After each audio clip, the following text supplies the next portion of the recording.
There's so much drama right now. There's some good things. There's some crazy things. Of course, it's playoff time in baseball, but I want y'all to click 6HM Productions, subscribe to that pod. I want y'all to watch all the videos there. I want y'all to go to my sister's YouTube, subscribe there as well.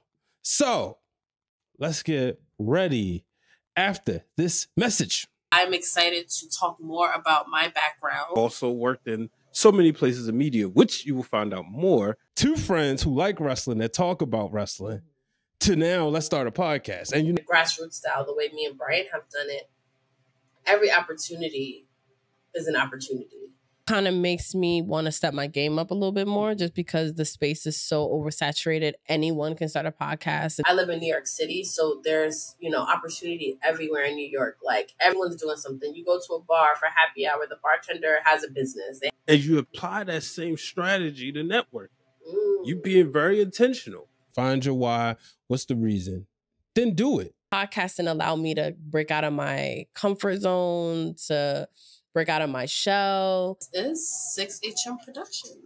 I just want to remind you that you can save 10% on your order with Symphony of Balloons, a luxury balloon company that also offers a 360 camera. Just simply mention you heard about them on Breaking Through Glass Ceilings. Ladies and gentlemen, welcome to this episode of Breaking Through Glass Ceilings. This show, of course, is brought to you by B Waters Productions, where you can preserve your home memories in high definition. Brian H. Waters here. So there's a lot going on. Last time I was here, it was immediately after my Baltimore Orioles clinched. And I think I'm going to get ready to head outside. I'm looking at the weather to see if they're going to get a game in. I don't want to go downtown and be in the mix if there's no game. But before I get there, I definitely wanted to kind of jump on the pod, talk a little bit. I'll get to the Orioles later, but first I want to talk about everything with P. Diddy, man. This story just keeps unfolding. So the latest I saw, I was watching a clip on that Nancy Grace show, and they were talking about keeping the focus on the victims and not the baby oil. And I agree. We've put so much emphasis and we've made all these baby oil jokes. But the unfortunate part is, with that baby oil represents something different. It's triggering for some people because this man was a man of power who just abused it. And I thought something that was interesting. She brought on Lynn Shaw. Lynn Shaw is somebody who is devoted to putting an end to human sex trafficking. And the one thing Lynn Shaw said was, we need to be paying attention to 50 Cent and Suge Knight. In what world? I'm going to be candid here. In what world did you think you would ever see a white woman on the news saying we need to pay attention to what Suge Knight and 50 Cent is saying? That is where we've come. Progress is being made. They're taking him seriously. They're listening to 50 Cent and Suge Knight. But she said, they are saying a lot of facts. They are in tune to this. And I'm not surprised. Diddy did a lot of people wrong. You're hearing about 50 Cent, who is in charge of,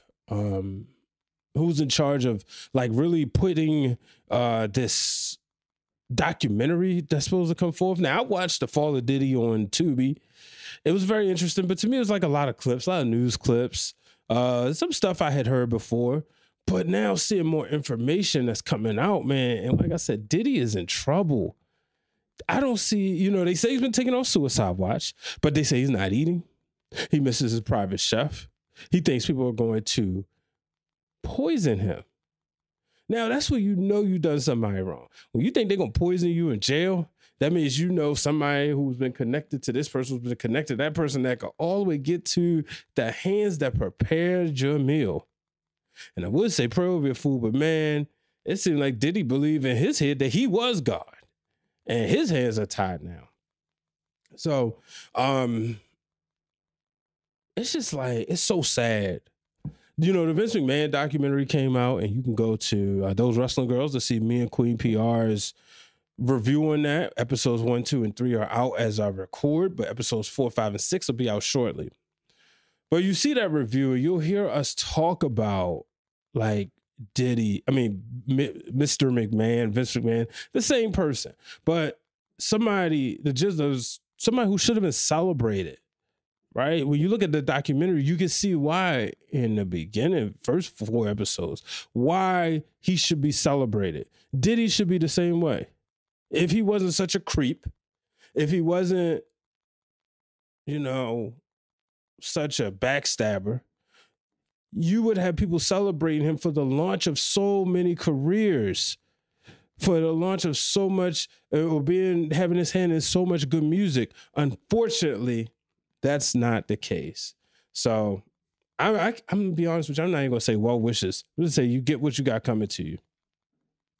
Have y'all seen this drama between Cardi B and Offset? Man, I saw this going and trending. And shout out to Chain Wayne, my cousin. He was, he covered it on his channel. And the thing is, when I watch this, man, I'm watching all this unfold. It's crazy. Like, I saw her post, and one of the things she talked about, she alluded to the fact that she had something going on with Takeoff. We all know, unfortunately, he was murdered a few years ago. And they was all in the group together. I wasn't like the Migos was.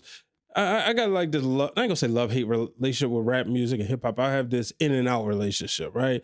There'll be times when I'm paying attention to everything, and times I won't, and that could go like that time when I'm out. I can be out for 4 or 5 years, But like right now, I'm into like Glorilla and a little bit what Kendrick's doing. But I saw this, and I knew who the Migos was because of pro wrestling and their relationship with Randy Orton. But I'm like, man, that's wild. But I didn't feel like I wasn't chastising her, because what it sounded like is that he was doing all this cheating, which unfortunately that's what a lot of guys do. He's doing all this cheating. And upon that, I think he alluded to the fact of being with her sister or her best friend. But one of the lines that was so corny when he was like, "But you my baby mother and I still won." I never, ever understood that. I'm going to say this, not going to reveal any names, but I remember a time somebody said they would impregnate somebody. And I was like, why? Because I always want to be connected to her. And at this time, I'm like 21. And I thought that was the dumbest thing. Like, why? Why? Now, like, it was an episode of Being Mary Jane with Joe Scott. She was on there, and her role was she was like the mother of one of the Gabrielle Union's brothers, right? The baby mother of one of Gabrielle Union's brothers, and she basically her career was more important than being a wife and a mother. And she ends up hooking up, and she was like, "Oh, they say, once you hit it once, you can always hit it again." And you're right, and they hook up, and I'm like, ugh, like. That's what people think when they feel connected to somebody. All right, that's how y'all feel. By all means, it's not my speed, not my style, but to each his own. Oh man, I want to talk about former President Donald Trump, because I saw something concerning. And I'm going to play the audio for you. All these stores go out of business, right? They don't pay rent. The city doesn't have money. It's a chain of events. It's so bad. One rough hour, and I mean real rough, the word will get out and it will end immediately. End immediately. I will never understand how this man always gets away with everything. That's inciting violence. That is inciting violence. One day the gloves come off, no matter which way you say it, man. I don't get it. And that can't be me, bro. I can't support somebody like that. You know, I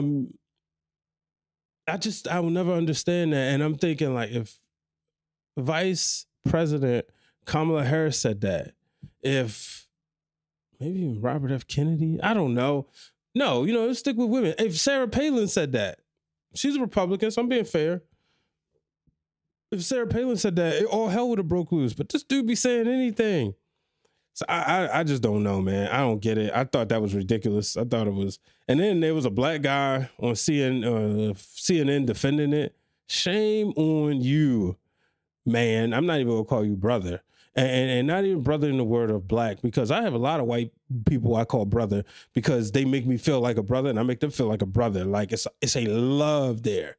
They love me. I love them. We have a rooting for each other to reach the higher standard and reach our highest goals. I don't feel that with this guy when he makes comments like that. So, but I'm gonna take a quick break. Got some clips to show y'all. Then we gonna get into some sports. I want to invite you to check out my mother's book, The Tears Behind My Smile.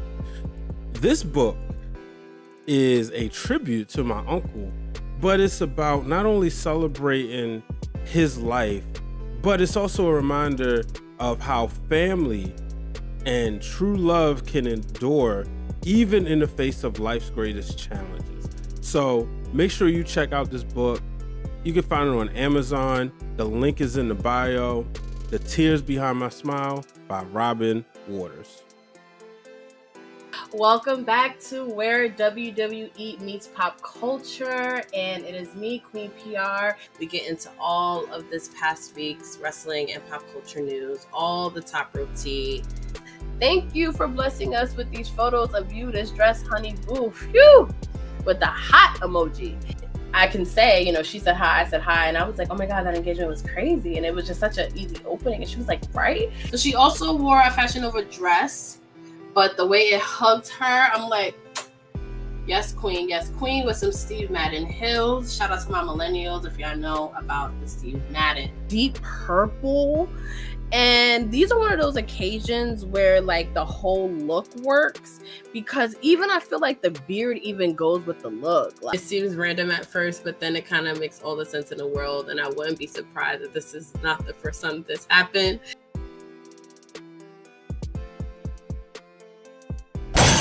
All right, ladies and gentlemen, we're back. Before we talk sports, as far as what's happening, I want to give my condolences and talk a little bit about two legends that passed away September 30th. One, Dikembe Mutombo. To me, the guy who made blocking cool, right? That was the stat. And then he would do the finger wag. But when I played basketball, as say like outside when I was 12, 11, 12, 13, 14, at that time I was taller than a lot of my friends, right? And it was a thing, boom, block somebody's shot, Mutombo. That was my thing. I like blocking shots. I remember one time I blocked somebody's shot, the ball hit the back of the garage and made a sound. And it's like, oh, somebody going up for a layup, coming behind, block it. But it was always nothing like blocking somebody right in the face. And it always reminded me of Mutombo. And back in the days of NBA Live, 2000, he was on the Hawks at that time. To me, the reason why I knew about the Atlanta Hawks, obviously, I'm a little bit younger, so I didn't see Dominique Wilkins, but it was Mutombo. And then he went to the 76ers, and he looked like the missing piece, which they did. They got to the finals, him and Allen Iverson. Now, we all know what Shaq and Kobe did. But, Mutombo was definitely a legend. Then just seeing his work afterwards, I saw a lot of people posting photos, posting pictures like, dang, everybody met Mutombo except me. But, Chinea Kumike talked about him, and she referred to him as Uncle Dikembe because, that's how their culture and all that he's done.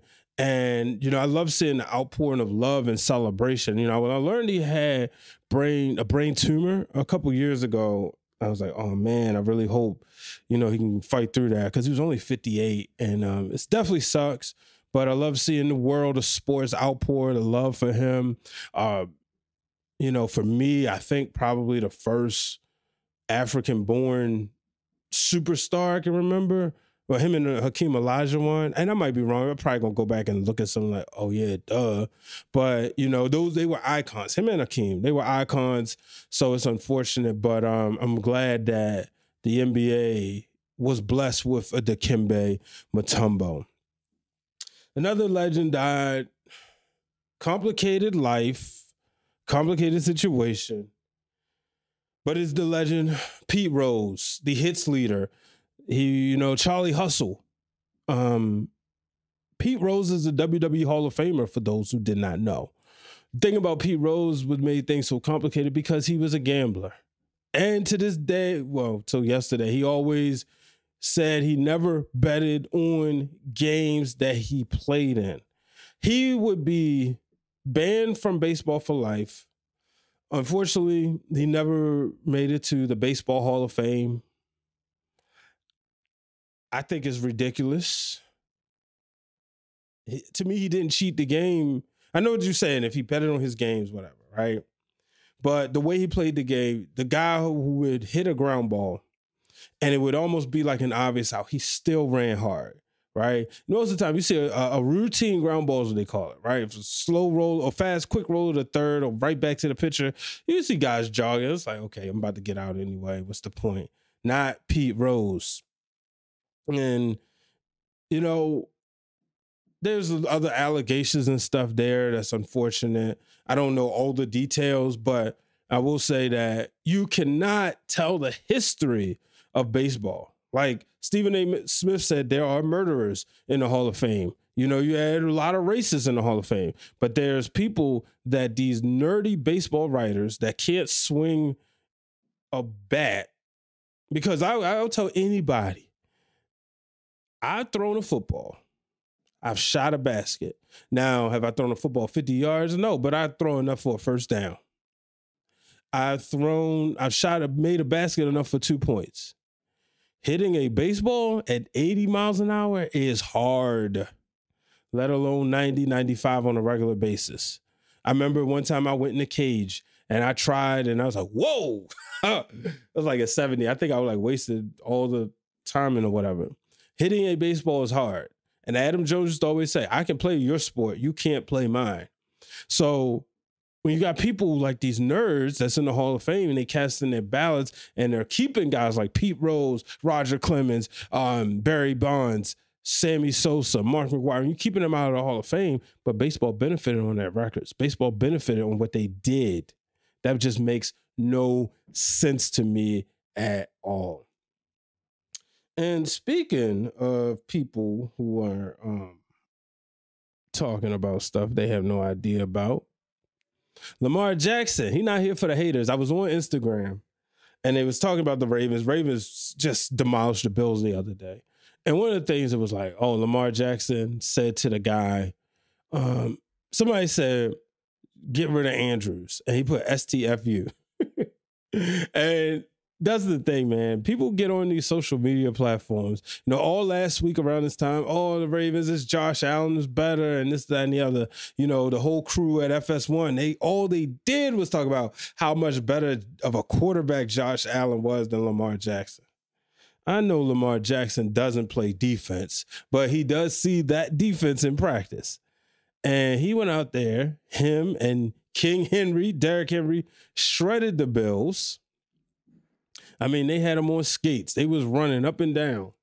And not only did they shred the Bills, but they proved, and then the defense held it down and held Josh Allen down. And Lamar Jackson had to remind y'all, he is him. He is the two-time most valuable player of the NFL for a reason. There's never been a quarterback in Baltimore since Johnny Unitas to make you say, okay, we know the world is watching us and game planning for us. I'm a Joe Flacco fan. Joe Flacco didn't do that. Joe Flacco was always the guy, they'd be like, yeah, all right, yeah, that's Flacco. And then he would go out there and shred you. But he never made the Pro Bowl.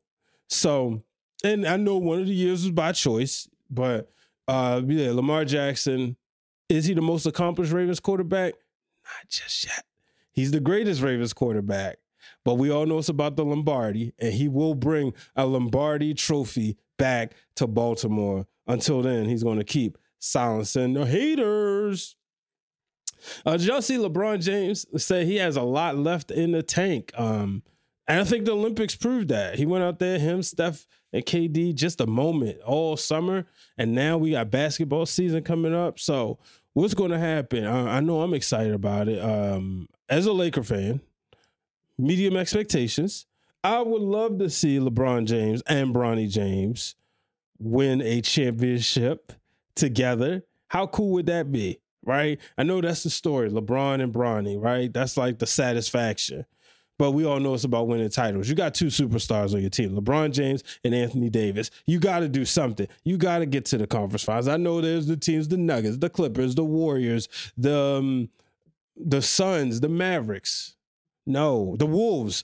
No, you are the Los Angeles Lakers. Go get the job done. How cool would it be if at the end of the year, Bronny James silenced a whole bunch of haters?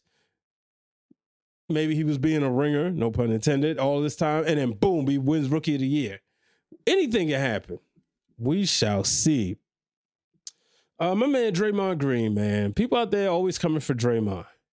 You know, one reporter said, Draymond, people worry about you. What do you think Draymond was going to say, man? Come on now. Like, look, Draymond is one of the greatest defenders ever. And shoot, I wish he was on my Lakers. You know, he's my favorite Warrior of all time. But I like Draymond's gritty spirit, like his go get him, you know. And he talked about Klay Thompson and what could happen when those two face off. He's like running through his chest. He's not letting up. He said, that's my brother, but we're going to be on the court. That's the type of basketball I love. Speaking of brothers, the New York Knicks, they just acquired Karl Anthony Towns. Now, they just sent one of the Nova boys to Minnesota. A lot of people not happy, but the biggest piece of the trade is Julius Randle. And I know a lot of people are upset about that. But then you get Karl Anthony Towns. Man, this guy was the #1 overall pick. And it was for a reason. And, you know, he was a staple in Minnesota. So, an all-star. So I'm excited to see what can happen. To me, this is the pick that moves him over the hump. I haven't had a chance to play with this team on 2K yet. I'm going to. But this is the pick that moves him over the hump. I expect to see the New York Knicks in the conference finals. I know everybody want to talk Boston. Personally, I would like to see the Knicks and the Pacers. Y'all know why. Shoot. Tyrese Halliburton, Jalen Brunson. Get the match in the ring. Get the match on in the NBA. Get WWE involved. Let's book it, man. The winner goes to the NBA Finals. Book it. And last, but certainly not least, ladies and gentlemen, I mentioned earlier that my Orioles are in the playoffs. Now, look, it's been 10 years since we won a playoff game. Y'all don't realize that? Now, I hope by the time some of y'all see this, game 1 would have been over and the Orioles would have beaten the Kansas City Royals a lot to a little. But I'm really excited. It's been 10 years, and the last team we beat in a single playoff game was the Detroit Tigers in Game 3 of the 2014 American League Division Series. We got swept by the Royals in 2014. We lost the game, the winner take all, the sudden death game against the Blue Jays in 2016. And then last year we got swept by the Texas Rangers. But I tell you this, the Orioles got hot at the right time. 5 out of 6 last wins. You know, before that, it was a struggle. You know, they went to Detroit. They lost 2 out of 3 there. Detroit came here. They lost 2 out of 3 of them. It was like, what in the world is happening? I had given up. But they said, no, no, no. Westburg's back. Urias is back. Mountcastle's back. Now the lineup just feels like it's just synced the way it's supposed to. And now it is time. It is time for the Orioles to take care of business, finish the story, and bring back a 4th championship to Baltimore. Ladies and gentlemen, it is time. That will do it for this episode of Breaking Through Glass Ceilings. I'm going to go ahead and edit this, and I'm heading out. But until the next time, folks, I'll probably be back later this week. Remember, no one place a ceiling above your success. So long, everybody. Ladies and gentlemen, are you in the gym every week? Are you looking to kind of keep yourself cool while you work up a nasty sweat? Well, I got the best thing for you. Cooling bands, bandanas, cooling towels, and so much more. Go to Vertical Athletics, get your favorite team in MLS or MLB, or guess what? Now they have a custom option so you can upload your own logo and you can save 10% at checkout when you enter the code Brian H. Waters. Go to verticalathletics.com, use the code Brian H. Waters to save 10% on some of your best cooling gear. Ladies and gentlemen, if you want to support this podcast by wearing a t-shirt, whether it's the one that says breaking through glass ceilings or the one that says no ceilings above success, simply go to foryourwear.com. Also, you can support some of your other favorite podcast and content creators, including Those Wrestling Girls, Seahawk, and the Wrestling Club. And you can support some of your favorite independent wrestlers, including Jay Bougie, Trisha Dora, Chaz the Don. Shoot, all the Pure Ignorance is on there. So go on foryourwear.com, go under personalities, you'll find Brian H. Waters, and buy a t-shirt. And remember, I'll give you a shout out on the show.